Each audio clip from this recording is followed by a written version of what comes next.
বাজছে বাদ্যযন্ত্র, নেচে নেচে জানানো হচ্ছে আমন্ত্রণ।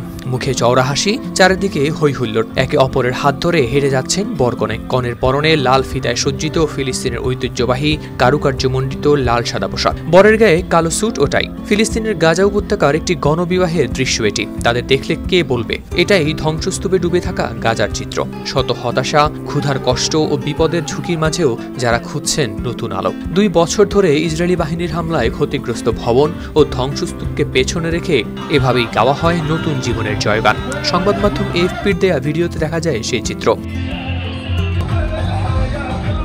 গেল মঙ্গলবার গাজার দক্ষিণে খান ইউনিস শহরে করা হয় চোখ জুড়ানো এই আয়োজন, যা কোনো প্রচলিত বিয়ে নয়। অনুষ্ঠানে সম্পন্ন হয় 54 জোড়া জুটির বিয়ে। যুদ্ধের ধ্বংসাবশেষের মধ্যে এটি ছিল জীবনের সাহসী উদযাপন। কারাম মুসা আদ নামের এক ফিলিস্তিনি তরুণ এই অনুষ্ঠানেই বেছে নিয়েছেন জীবনসঙ্গী। তিনি বলেন, আমাদের এমন একটি আনন্দঘন মুহূর্তের প্রয়োজন ছিল, যা আবার আমাদের হৃদয়কে পুনরুজ্জীবিত করতে পারে।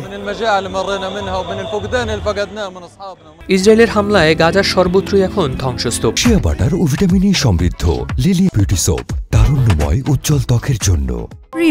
তার উপর লাল গালিচা বিছিয়ে বানানো হয় অস্থায়ী মঞ্চ। বাদ্যের তালে তালে পা মিলিয়ে একে একে মঞ্চে ওঠেন হবু দম্পতিরা। ঐতিহ্যবাহী পোশাক পরা কনেদের হাতে ছিল লাল, সাদা ও সবুজ রঙের ফুলের তোড়া। 3 ধরনের ফুলের মাধ্যমে ফিলিস্তিনের পতাকা ফুটিয়ে তোলা হয়। তাদের পাশে ফিলিস্তিনের ছোট ছোট পতাকা উড়িয়ে হাঁটছেন বরেরা। বাদ্যের তালে তালে নেচে ওঠে বাতাস। ভাঙা ভবনের উপর বসে থাকা মানুষরা এক মুহূর্তের জন্য ভুলে যান তাদের চারপাশের অন্ধকার। অনুষ্ঠানে পরিবেশন করা হয় ফিলিস্তিনের ঐতিহ্যবাহী গান ও নৃত্য, যা দেখতে শত শত দর্শক জড়ো হন শহরের চত্বরে। কেউ ছিলেন দাঁড়িয়ে, কেউ আশেপাশের ধ্বংসপ্রাপ্ত ভবনের উপর বসেছিলেন অসহায়ভাবে। এই আয়োজন যেন বলছে জীবন থামেনি, শুধু খুঁজছিল ঘুরে দাঁড়ানোর সঠিক মুহূর্ত।